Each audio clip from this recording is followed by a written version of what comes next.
You're listening to the Abra Money 3.0 show, your guide to the future of all things money.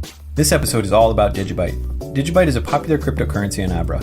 Its design, everything from the way it was initially launched to how it is mined today, makes it extremely accessible. The format for this show will be a little bit different than normal because we combine 2 interviews into one episode. To kick things off, Abra's Bill Barhyde will interview DigiByte founder Jared Tate. In the second half of the episode, Abra's Daniel McGlynn interviews DigiByte advocate and organizer Josiah Spacman. This podcast is powered by BlockWorks Group. For access to premier digital asset conferences and in-depth podcast content, visit them at blockworksgroup.io. Before jumping in, remember, the information presented in this podcast is provided for informational purposes only and shall not be used or construed as an offer to sell or a solicitation of an offer to buy any of the financial assets discussed. Any opinions expressed herein are subject to change. Neither Abra nor any of the participants in this podcast make any representation as to the suitability or appropriateness of these financial assets for individual investors. And with that out of the way, on to the show. Hey everybody, Bill Barhyde here. Welcome to another exciting episode of Abra's Money 3.0. So today we're going to talk about DigiByte. So with me here is Jared, the founder of DigiByte. Jared Tate, how are you today, my friend? Doing fantastic. Thanks for having me on, Bill. My pleasure. You have a very interesting community. It's the only community that has basically taken my likeness and turned it into probably 4 different superhero characters, which has caused like unbelievable amount of embarrassment. So I want to thank you all from the bottom of my heart for that. And God knows what they're going to come up with when we tell them that we've enabled DigiByte deposits today, which is something that the community has been personally hounding me for months. And so I'm really excited that 1, you get to have DigiByte deposits, and 2, people get to stop asking me for DigiByte deposits. But seriously, I'm really excited that we're going to be able to announce that we have both deposit and withdrawal support for native DigiByte now in the Abra app. So all of you out there who are already DigiByte fans, please dig in. And now what we're going to do is let's talk a little bit about, for the uninitiated people out there who don't know a lot about DigiByte. Jared, I wonder if you could just really quickly summarize what's unique about DigiByte versus the other cryptocurrencies that are out there, and why should people care? Yeah, so DigiByte originally began in 2014, although we started work on it in 2013. But the unique thing about DigiByte, besides being almost 6 years old now, is it's been completely community driven since the beginning. So there is no company, there is no foundation. Everything that's done with DigiByte is actually completely volunteer driven and completely open source and decentralized. And that's why we have such a fantastic, very enthusiastic community. And you know, they're spread all over the world. And over the last, almost 6 years now, DigiByte has made a series of innovations in the industry. Things like real-time difficulty adjustment, which has now been picked up by everyone from Ethereum to Bitcoin Cash, Zcash, and numerous other blockchains. DigiByte, was actually the first major altcoin to activate SegWit, and we've continued to innovate and pioneer new things. Here recently, in 2019, we just carried out a hard fork to add a new mining algorithm. So, for those that aren't familiar, DigiByte has 5 independent mining algorithms. And this latest mining algorithm is called UdoCrypt, which is named after the shapeshifter from Star Trek. And it's actually a mining algorithm that changes itself every 10 days. So it's really not economical or possible to build ASICs for it. And that's actually allowed us to become even more decentralized.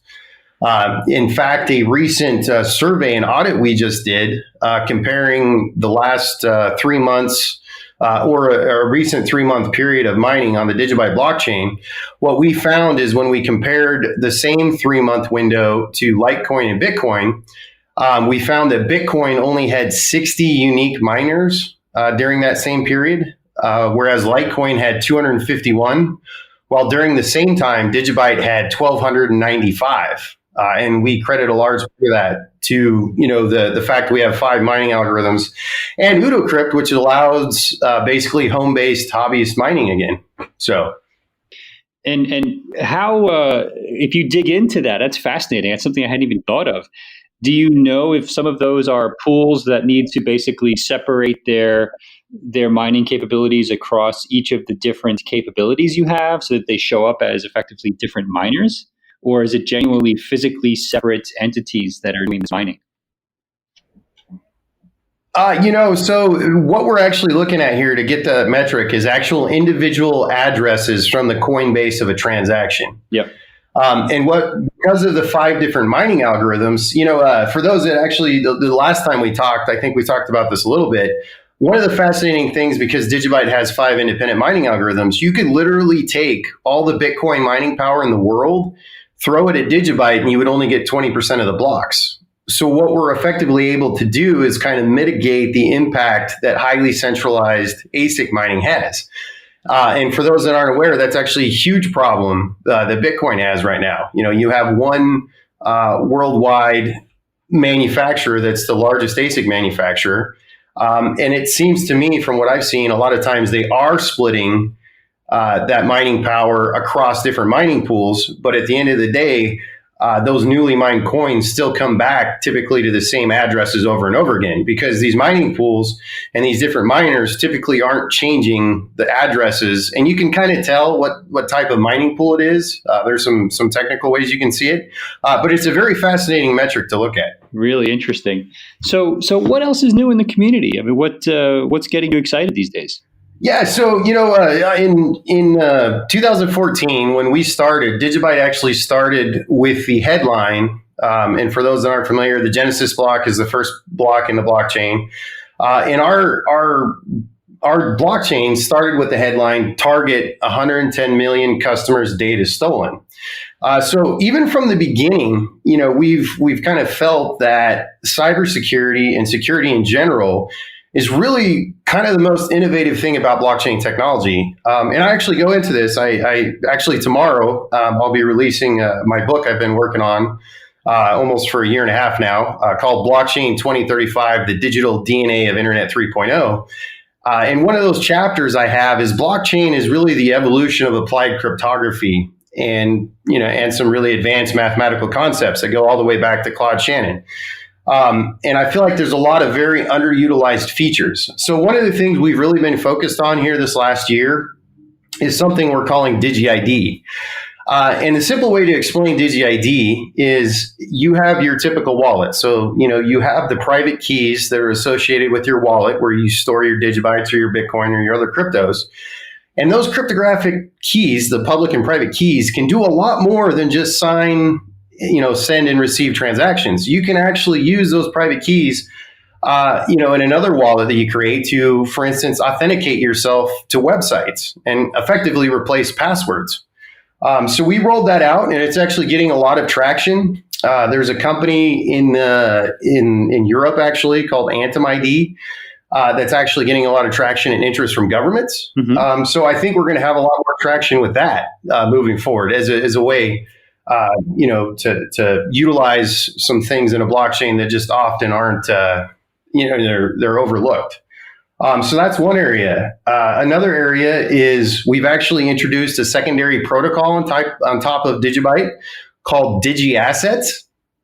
And, it's similar to what you're seeing with like ERC20. It has a similar origin, but the difference is our approach is to leverage some of this cryptography that's overlooked in the blockchain to potentially scale some of these secondary layer protocols for issuing other assets in a much more efficient manner than, for instance, like what you're seeing with Ethereum and the scalability problems they're experiencing. Their solution's effectively sharding the blockchain.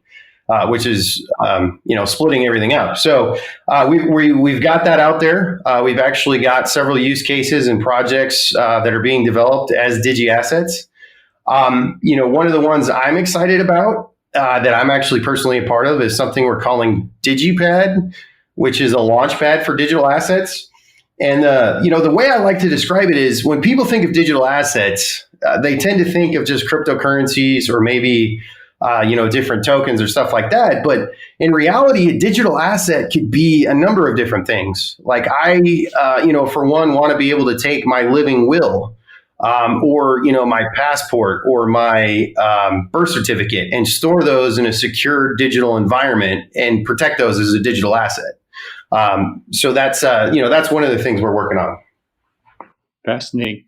So maybe that's a segue. I don't know the details, but maybe it is. So you mentioned, or I've heard a rumor, I should say, that you've got a book coming out. Yeah. Is that true? Yeah. So the book's called Blockchain 2035, The Digital DNA of Internet 3.0. And the premise of the book is, what will the world look like in the year 2035, and how will blockchain come to shape our everyday lives by then? Wow. And it's really the summation of the last 8 years of experience I've had and the thousands of questions I've been asked. And as far as I know, it's the first book that's ever going to be written by a blockchain founder. So I actually first outlined it, I think, in 2016, and then I started working on it about 14 months ago. It's about over 500 pages. Wow. I've actually condensed it a little bit. There's 18 chapters, and we really tried to highlight and to give people a broad perspective of what blockchain is from the ground up. In the intro and the segue to the book is, why does blockchain matter? Why is it important? I give the example, if everyone that's listening in, if you just picture and imagine all the DNA in your body, you have DNA strands in your hair, you have DNA strands in your legs, your feet, all over. Well, what if all the DNA in your body was just located in your fingertip, and you were, let's say, chopping some limes for a cocktail or some vegetables, and you slipped and you cut your finger off? Well, you'd have a problem. Your body would slowly wither and die, and it just wouldn't be good. Well, that's kind of how we architect all of our data systems today. We have all these centralized points of failure that get hacked, that get stolen, that get manipulated. And so what blockchain really is it's a paradigm shift in the way we handle data and in computer science that in a lot of ways mimics nature. And we go through, some blockchain basics, some terminology, and then we go into, like I mentioned earlier, blockchain is really the evolution of applied cryptography and mathematics. And so we go into the history of Claude Shannon and information theory. And then we go through a lot of the key pioneers where what we call subsystems came from. So the way we also compare it is, if you think of a blockchain like a car, you have brakes, you have an engine, you have air conditioning, you have all these subsystems. Well, just like that, you have these various subsystems in a blockchain. So you've got the transaction validation, you've got the peer-to-peer networking, you have the consensus algorithm, and all those different components came from different mathematical and cryptographic pioneers, over the last 50 years. So we go through and we talk about some of that. And what I actually just found recently, we talk a lot about Dr. Ralph Merkle, who's actually the creator of the Merkle tree, which is the main data structure in a blockchain, and also the father of public and private key cryptography. I actually found after I'd written all this stuff about the nature example, he'd actually written a similar example. So that was actually fascinating to get that reinforced. But yeah, we go through that. We talk about in the book how blockchain can be a rails for artificial intelligence.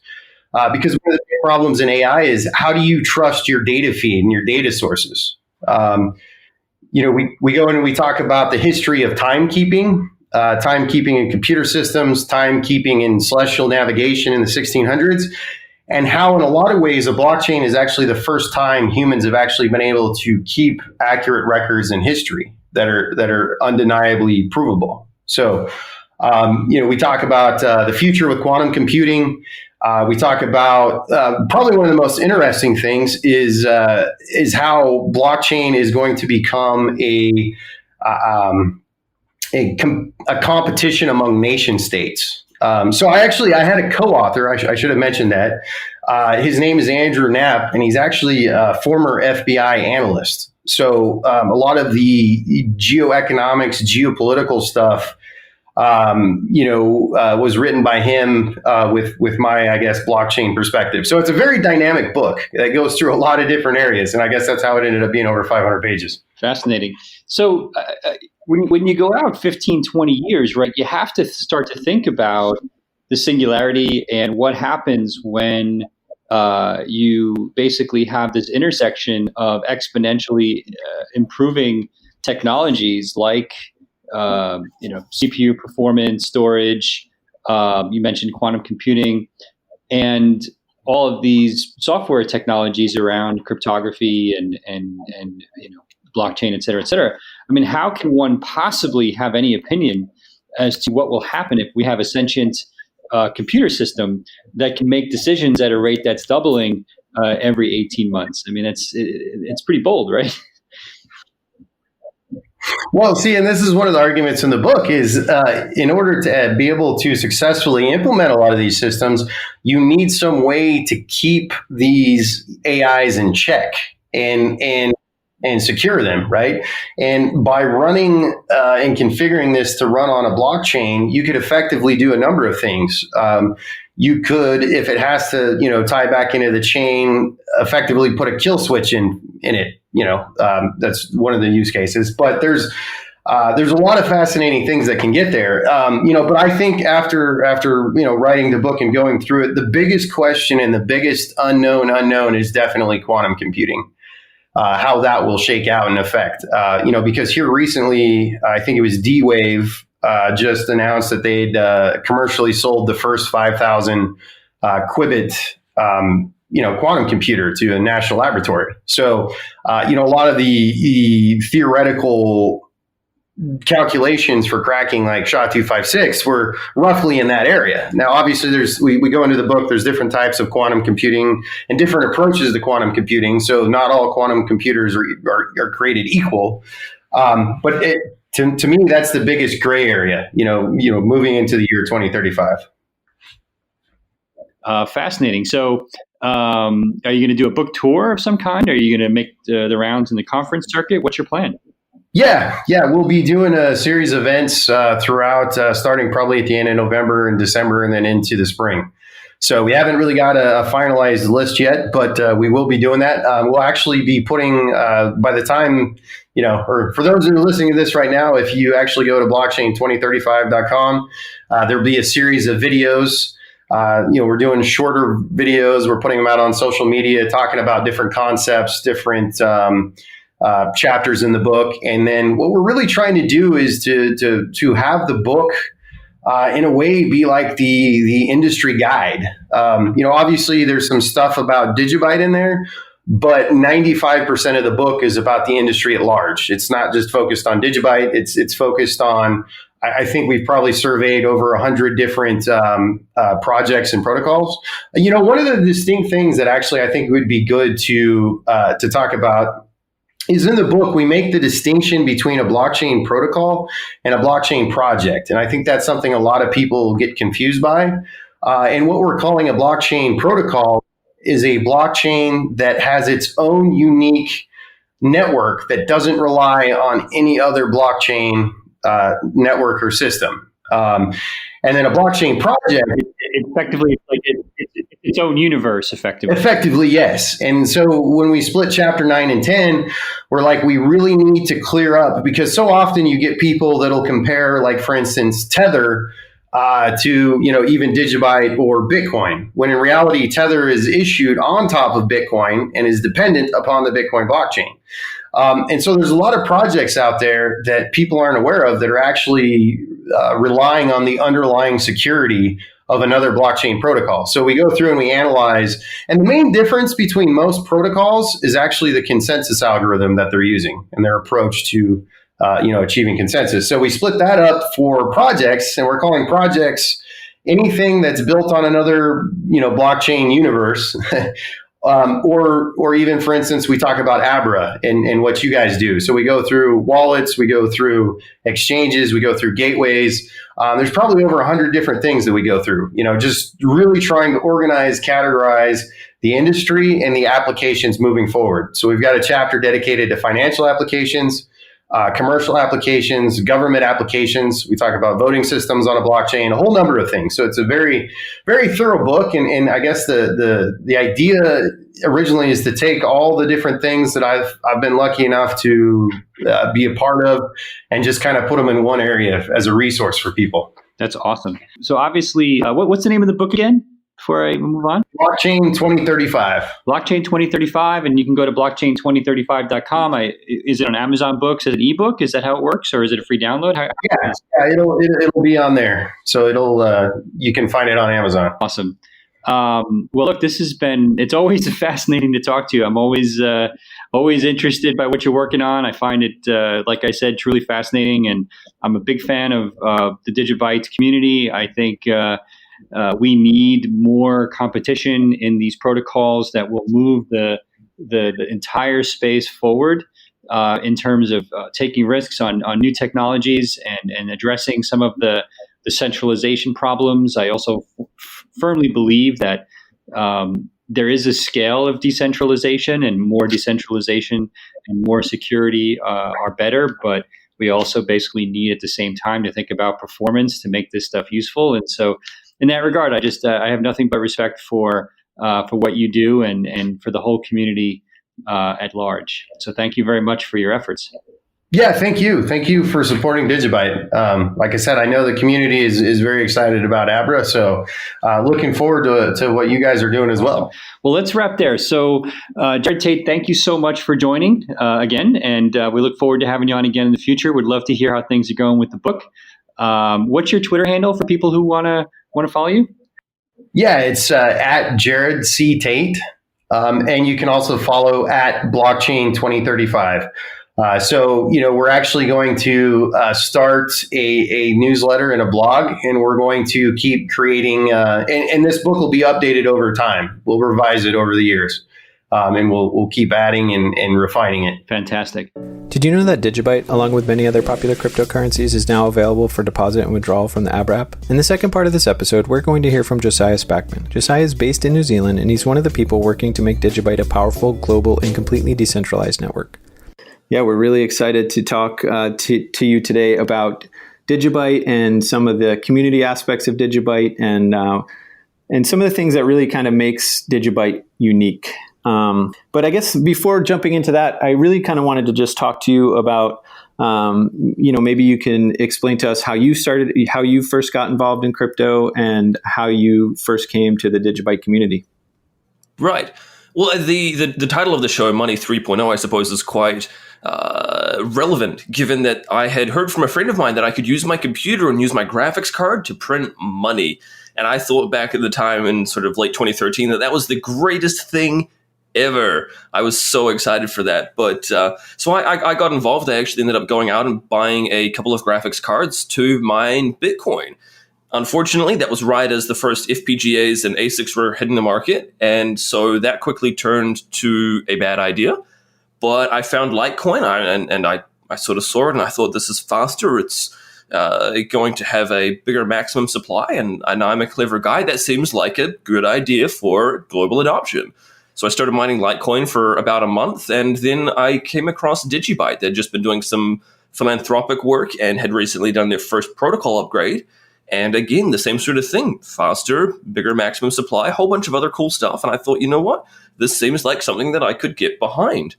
So obviously here we are today in late 2019. I took a little bit of a sabbatical from it a couple of years back, but have been back and involved ever since. Unfortunately, the whole printing money didn't really quite work out too well for me, but still having a great time nonetheless. Yeah. And so, what kind of maybe paint a picture of your role with DigiByte today? What kinds of things are you working on with DigiByte and the DigiByte community? And maybe it makes sense too for our listeners to kind of back up a little bit and just explain how the DigiByte community works first, and then we can talk about some of the projects you're working on. Yeah, sure. So that's probably a good idea if we do go back and kind of look at how the DigiByte community works first, because that would explain why I have been given the title of Chief Fun Officer. So the DigiByte community isn't a formal hierarchical kind of company in the traditional sense, where you have a CEO sitting at the top and everybody else kind of reports to them and things. It's a very new way of operating. So not that there's anything wrong, obviously, with having a company and having people who are, say, for example, project leads or a CEO, But this is obviously a very different way of doing things with the DigiByte blockchain. Being a permissionless project basically means that there is no permission required. It is implied. So oftentimes we'll get people who will come to us and will ask, hey, I'd like to build on top of the DigiByte blockchain for my project, for my company. Who do I need to see about getting permission? The simple answer is you don't need to see anybody at all. Anybody can do that. The permission is implied. And as such, the same thing goes when you are starting up a YouTube channel. Again, the permission is implied. Or talking with Abra on their Money 3.0 podcast. The permission is implied that you can speak on behalf of DigiByte. So that's really quite cool having it. And I suppose this is a real mind shift for a lot of people compared to what they're used to traditionally. But so to then come over to this kind of a thing, it's very, very different, and it's quite exciting to have that kind of that freedom and that liberation. So yeah, in that kind of a vein, I am everything from technical support in our support channels. I write integration guides. I do daily YouTube updates to keep people informed with what's going on with DigiByte, all of the progress that we've made over the last sort of 24 hours and things. And all of that kind of thing all together kind of, I suppose, sums up my role. There's no individual single title. And so maybe we could talk about what the DigiByte community, because we keep sort of saying the DigiByte community, but what does that look like? So it's global, right? And do you have any information in terms of like the number of people that are kind of active in developing on DigiByte, or otherwise just one kind of the hardest things, I suppose, with that kind of a metric, especially when you start looking at the number of nodes and things, people come to us and they'll say, how many nodes are on the DigiByte network? Mm-hmm. And that's a really difficult question to answer, because that would imply that there is a central entity that everybody checks into. But if you have that kind of a central entity, that's also a point of failure, like a point of weakness that could be used to attack the network. So as such, we have no definitive answer on exactly how many people there are on the network, how many people there are utilizing it, and things like that. And I think that's actually quite cool from a privacy perspective, as well as a redundancy and a security perspective. So there's definitely benefits and definitely downsides to that, but we do have a very broad community. For example, we know that on just one of our platforms, we have over 300,000 people following us on just one individual platform.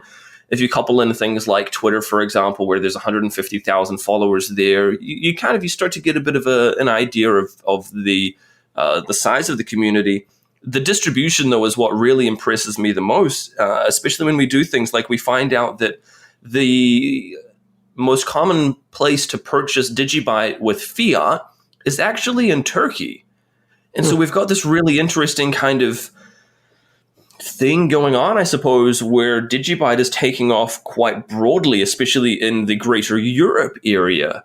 And for a lot of people, obviously, being in America or myself in New Zealand, it's kind of eye-opening to think just how broadly we are actually using DigiByte. If we were from New Zealand, Australia, America, throughout Europe, and even in a whole lot of developing nations as well. For example, in Venezuela, where we've done some previous charitable work there. So it's really exciting stuff, and it's definitely mind-blowing to see just how distributed the network is and how many people are using it from all over the world.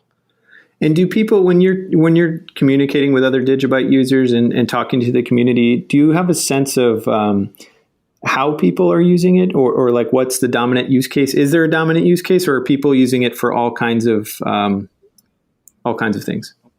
Yeah, absolutely. So, the primary one that everybody thinks about when they think of blockchain is they think of Bitcoin and they think of money. And so money is definitely a big part, exchanging value from one side of the globe to the other. For example, I have a friend who is in Russia. And in order to send money to him, rather than going through an alternative provider that people would traditionally use for banking, for example, it's a lot easier for me to just send him DigiByte.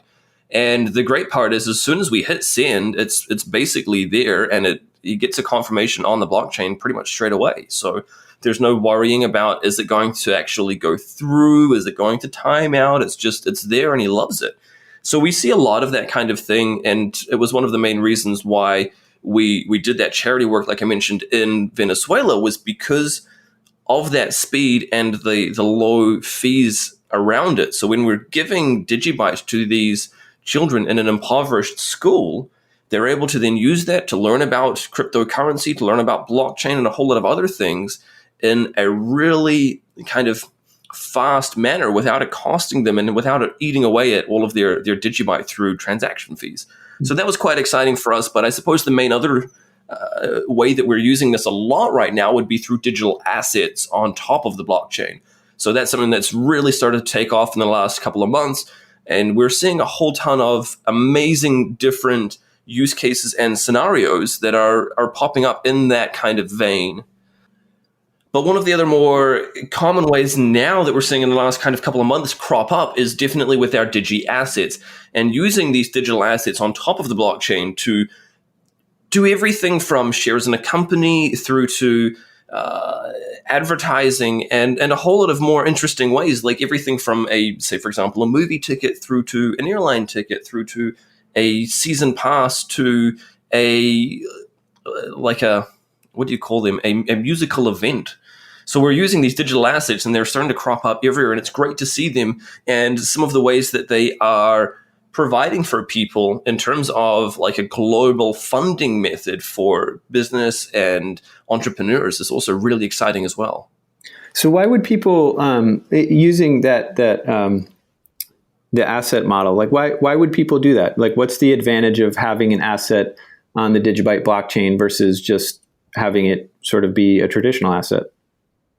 Yeah, and I mean, that's a great question. And in fact, for us, one of the reasons that comes to mind immediately is a shrimp and crab farm that's being operated out of the Philippines.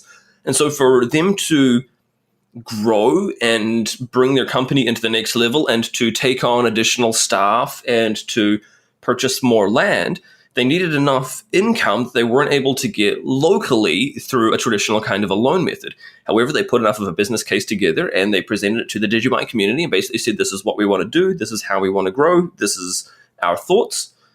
Who's up for helping fund this? And the idea being that with these Digi assets, what they'll do is based on the profits that they make every quarter, they will then send those funds to the holders of that Digi asset. So let's say I have 2 of these assets and you have 10 of them. What they would do is if they made a certain number of DigiByte, they'll split that. And so I'll get the percentage of it, so 1/5, and you'll get the remaining 4/5. And so that'll show up in your DigiByte wallet that's holding that Digi asset every quarter as they pay it out. So really cool kind of funding method there for growing a business and building both in the traditional world as well as in the digital world at the same time. I think that's absolutely fantastic. Yeah, that's really interesting.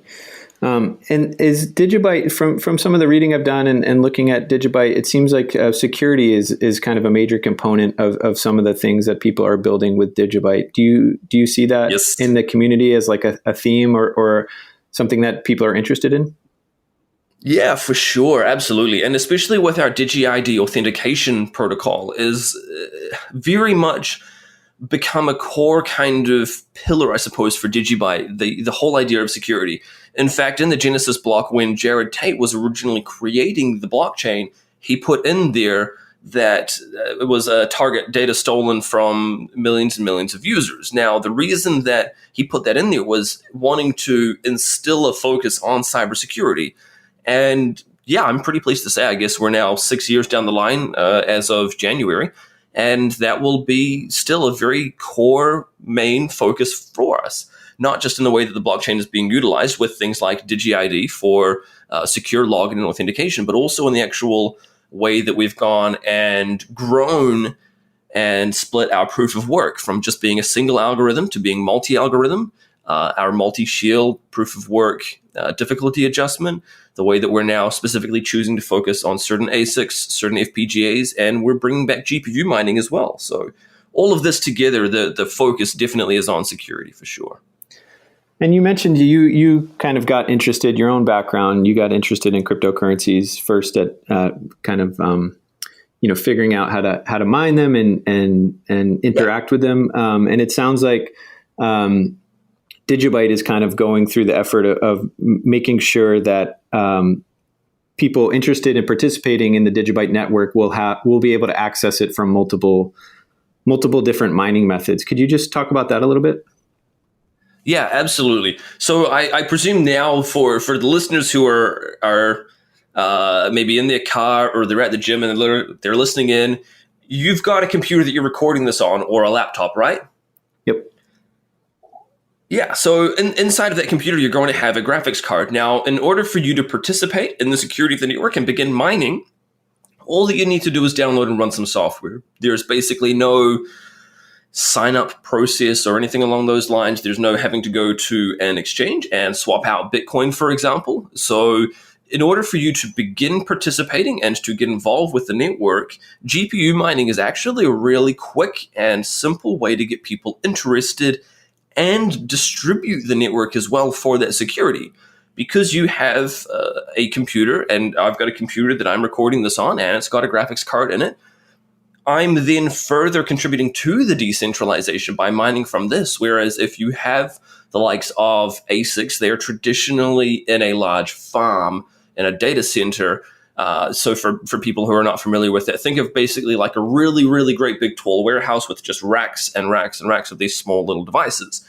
And that centralizes the mining a lot, and that then becomes a point of weakness. So that's one of the reasons why GPU mining is something that we are looking to bring back, because it helps to onboard people nice and easily. It contributes to the decentralization of the network with a broader number of participants contributing to the mining.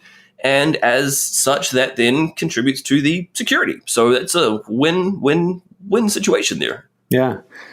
Yeah. And I think it's interesting too, just that I think, as sort of a point of entry, I guess, people can come with their GPUs and start mining, but then as they become more sophisticated, or other sophisticated miners can also participate in securing the network and keeping DigiByte running. So that's kind of an interesting model. It'd be cool to just kind of watch that over time unfold and see what that looks like.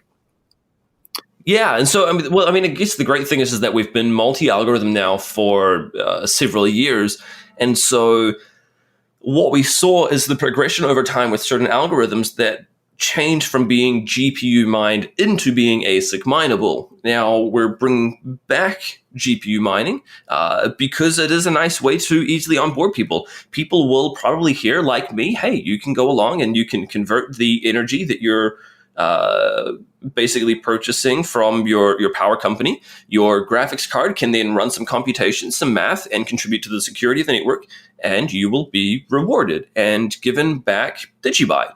So it's a really simple way to get people on board and interested in using the network more so than any kind of like ASIC would. But at the same time, we're also still mindful that ASICs provide a ton of security. So having our multi-algorithm approach where we can use all of the above is absolutely fantastic, and I think really sets DigiByte apart. So I guess I'm really just curious about the DigiByte community. From our vantage point here at Abra, we hear from the DigiByte community all the time, and we're kind of aware that there's this very engaged global community working on DigiByte. But what's super interesting to me is there's no like formal corporate structure. It's not like people are paid to do marketing activities or paid to do all this outreach. It's just kind of happening very organically on this very distributed, decentralized network. And so I'm kind of just curious, could you tell us more about like how the actual community works? Like, where are people coming from, and what, like, how do they get involved in projects, and just how does that all work? Right, so it's definitely a very grassroots movement. And I think that the fact that there was never any kind of an ICO, and the fact that people only have skin in the game based on what they've actually put in, really kind of helps us. I mean, it's a blessing and a curse at the same time, because let's be honest, it would be fantastic to be able to have a slush fund that we could then use to throw at a whole bunch of people and make certain things happen, like developing certain applications or protocol improvements and things like that. But we simply don't. There's no big pre-mine, there's no founder's reward, there's no block rewards that are going off to a certain entity or company. It is 100% grassroots. And so it's really interesting because that also levels the playing field. And it's not something that a lot of people who've joined and become part of the cryptocurrency movement in the last few years have rarely seen, because a lot of people simply see ICOs and they see these big projects that have billions and billions of dollars in the bank account. And so this is, I suppose, where the curse side of it kind of comes in, because it would be nice, like I mentioned, to be able to do that. But as a result, we have this passionate community who simply believes in it because they can see the advantage of the technology, the advantage of doing things the right way, and not, I suppose, just throwing money at the wall and seeing what sticks, sort of thing. So it's hard, but I think that I think that this is the best way of doing things. And it excites me because we get that from the community as well. The community comes to us from all over the world, like all over the world. They'll find us through Facebook. They'll find us through Twitter. They'll find us on Reddit. They'll come across us just by doing Google searches, and they'll join and they'll get involved, and they'll see that grassroots movement, and they'll see that, hey, look, they are on exactly the same page and exactly the same standing as the founder of the project. So one of the interesting things, actually, that not a lot of people know is the recent upgrade to AutoCrypt was done mostly without the founder's involvement. So Jared Tate, who created it, is still actively involved to this day, and he still commits code. But the actual AutoCrypt upgrade that we did for our network, replacing one of our algorithms, he was basically just kind of off to the side doing other things. And he just said, hey, look, you guys go and do this and make it work. It's part of the whole idea of decentralization, is that we don't have to go to any individual for permission. So yeah, we did. We went off and several of us went through the process and got it going and got it working and got it on testnet and got it pushed live. And it's amazing to see how somebody who is the founder and somebody who is new to the space are both on that same kind of standing and that same level. Is very liberating, and it's an incredible difference from a lot of other projects out there. So I think the fact that Abra sees that kind of thing is fantastic. I love it. Yeah, and it excites me. I think like that kind of spirit, I guess, of the permissionless participation and just the overall distributed nature of DigiByte is really, in my mind, what makes it kind of a unique project, and also adheres to a lot of, I think, why people are attracted to cryptocurrencies in the first place. Just this idea of a new way of doing things with cryptocurrencies. Yeah, exactly. It's kind of an alternative, but it's an alternative that you can participate with other people, kind of all sort of incentivized and working towards the same goal, but across the whole planet. And I think that's really cool. So I'm also really curious about how people can come to cryptocurrencies maybe without being developers or have a deep background in computer science or programming. Do you see people come to DigiByte without sort of that technical background, but they're really passionate and interested about just sort of achieving some of these goals of alternative economic structures and ways to send payments around the world, in a way that's cost effective and fast. Do you see that kind of thing happening? Yeah, and it's funny as well, based on the way that you're kind of phrasing it, almost makes me feel like the image of DigiByte is that there are tons of developers and people are constantly building on it. And I mean, that's very much the reality. There are companies that are out there that are building on top of DigiByte that we don't even know about, but we can see certain things happening on the blockchain. And in fact, a quick little story, a friend of mine actually came to me a little while ago that I know in real life. He goes to my church and he basically says to me, he's like, hey, so I wanted to ask you a quick question about DigiByte. And I was like, oh, cool. Yeah. Hey, look, that's I know. And he says, just wanted to ask you about this. And I said, that's an interesting question. Why are you asking about that? He said, oh, look, we've been running stuff on top of DigiByte now for the last 6 months. And I was like, hey, that's really cool. I mean, I didn't know. I would have loved to be able to tell people and tell the community.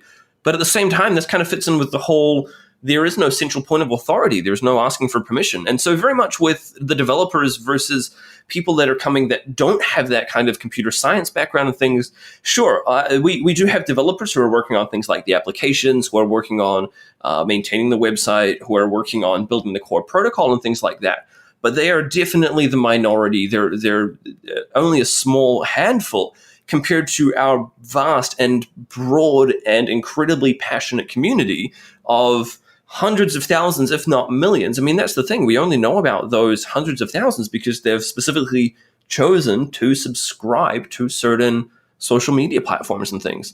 You don't have to, and there's nothing forcing somebody to do that. And so we know that it is even broader than that.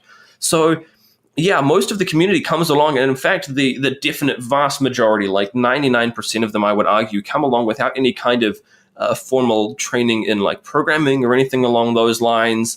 And so I would encourage people, if they are listening to this and you're not a developer, you're not a programmer, that's totally okay. If you're looking to contribute to DigiByte, do whatever it is that you do best, you do that. So if you're really good at sales and marketing, maybe you're the kind of person who'd like to go into a company and say, hey, look, would you be interested in taking DigiByte as a means of payment?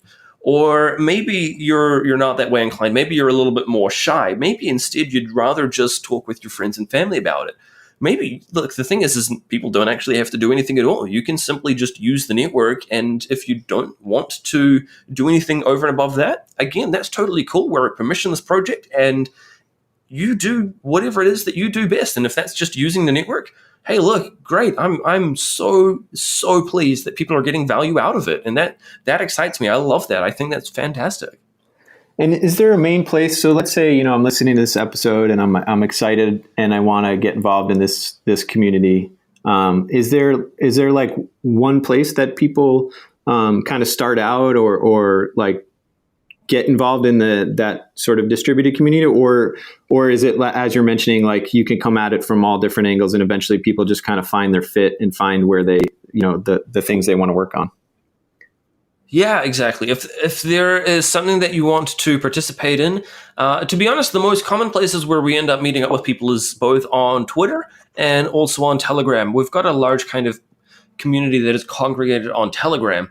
I also know, though, that there is a large and thriving community on Discord. I'm not actually a part of that at all myself, but I know it's there. And I know that a lot of people who use Discord are on there and are happy and they're communicating and they're developing stuff. Same for on Facebook. There's actually quite a growing community on Facebook and Instagram, and even on Snapchat. People follow certain accounts to stay up to date. So whatever works best for you, I think, is probably one of the main themes that I see coming through with DigiByte lately is the choice and the option for people to do whatever it is that is going to be best for them rather than what they've been told to use. So if you want to use Telegram, you want to jump on there and say, hi, that's absolutely fantastic. And we're there. And hey, look, we'll have a great chat and we'd love to help you out in any way that we can. But if you're on Discord, that's cool. Join the Discord community. If you're on Reddit, join the Reddit community. Great. And so what do you think, what's kind of on your horizon for DigiByte? What are the projects maybe that you yourself are really interested in that are coming down the pipe, or that you feel like the community sentiment is just really excited about the next DigiByte project? What does that look like? Oh, that's a really good question. The immediate future is going to be the likes of the upgrade for the network to use the ProgPow GPU mining algorithm. That's underway as we speak, so that's super cool. I'm so excited for that. Bringing back GPU mining, both so that we can use it as a way to easily onboard people, allowing people to contribute personally to the security of the network, but also as a way to further decentralize the network and to increase the security. Again, we come back to, like we talked at the very beginning, security is a core focus for us, and I think that's really quite cool. But the other main things that are coming up, so if we were to look forward a little bit into, say, 2020, for example, we're doing great things with Digi assets. And so right now we're working on ways that we can incorporate video into them. We're working on ways that we can incorporate private and authenticated access through Digi assets. So, for example, if there was a comic, for example, that you had the Digi asset for, you would have to authenticate with your Digi asset and prove that you own it before getting restricted access to this private area that allows you to see this comic, for example. And later on as well, in 2020, one of the things that we're actually looking at quite seriously is quantum resistance, and in terms of what parts of the blockchain need to be upgraded to achieve that kind of quantum resistance. Yeah, I think that's another really interesting application for DigiByte that we haven't really touched on, but something that I feel like is kind of a growing interest in the crypto community more broadly, is just this idea of digital ownership. Yeah, and that's so what we've got with our Digi-ID is it's basically just a really pretty front end for public-private key cryptography, just like you have with your sending and receiving of DigiByte or Bitcoin. But instead of using it to authenticate that you have access to these certain addresses, we're now doing it to allow users to pseudo-anonymously log into a website. Now, I say pseudo-anonymously because each website or each application gets a newly generated address based on your private keys. So you cannot ever have, say, for example, when you go to a website right now, you'll sign in with bob@hotmail.com. And if you go to another website, again, you'll reuse that same username. And we see things like we see websites getting hacked and people's usernames and people's passwords getting put out onto the internet. And even like advertising profiles being built across multiple websites simply based on the fact you use that same username. Because Digi-ID is pseudo-anonymous, because it uses a randomly generated address for each website, people can't build that kind of an advertising profile around you. It's anonymous unless you specifically give each individual service that information about you. They simply don't have it. All that they have is a random string of letters and numbers that identifies you. And so if you put a name to it, then that's great. But there are a number of websites we're seeing that don't require any kind of a name or anything at all to start to use them with Digi-ID on the DigiByte blockchain. So that's really quite cool to see that kind of security and the privacy aspect of it as well being taken very seriously. Yeah, that is interesting. And that's something that I think I'm going to just keep an eye on personally over the next several years, is how the kind of the way we use the internet will change because of these technologies. And I think change for the better especially in terms of just digital ownership and keeping control of your identity across the whole internet, I guess. Be interesting. Yeah, for sure. And that privacy aspect is definitely something that has kind of come to the forefront, especially over the last year or two, as we start seeing things like the whole Cambridge Analytica scandal and all of that kind of thing. If people have unique profiles for each website, but it's seamlessly done from their app, all they do is they scan a QR code and they're logged in. There's nothing else they've got to do. It's super, super simple, but incredibly private and arguably more secure than a username, a password, and a timed one-time password on top of that, like an SMS authentication. It's more secure than that. And you can do it. It's faster and it's easier. This is like a win-win situation for everybody involved. It's fantastic. So I'm so excited for the future where we no longer have to use usernames and passwords anymore. Right. Yeah, and that'll be the interesting thing. It's like when that intersection happens of, it's a better experience and then it's also more secure and more private. So, that will be great once we get to that point. Once we get to that. But again, it's a generational mind shift. And so what we're seeing is obviously the likes of people who are coming, they've only just kind of gotten used to the internet over the last sort of 5 to 10 years, and they're used to using usernames and passwords. Again, this is now another shift. So we do have that sort of battle on our hands where this sort of thing could take another decade or two to truly catch on and truly get into every corner of the internet, where people finally understand, usernames and passwords suck. Right. Don't use them. Right. Instead, we've got this better way of doing things that's faster and it's easier, and you can do it all from your DigiByte app on your mobile phone. Yeah, that's a great reason to have the DigiByte app. Yeah. Great. Well, I think we can wrap it up there. I just wanted to say thank you again for coming to the Abra Money 3.0 show and kind of talking to us a little bit more about the DigiByte community and kind of how it all operates. I know as an outsider of the DigiByte community, it's just kind of always been something that's fascinating me, especially as I hear from different parts of the community, kind of all over the world, but nonetheless sort of unified in this vision. So it's really cool to see that. So thanks again for joining us. Yeah, thank you so much for having me on your show. It's been an absolute honor and a pleasure. And if people want to find out more, the best thing that they can do is go and just search for DigiByte. Thanks again for listening to the Abra Money 3.0 show. We hope you liked this episode as much as we did. If so, please subscribe to the show wherever you get your podcasts and download the Abra app wherever you get your apps. Thanks again.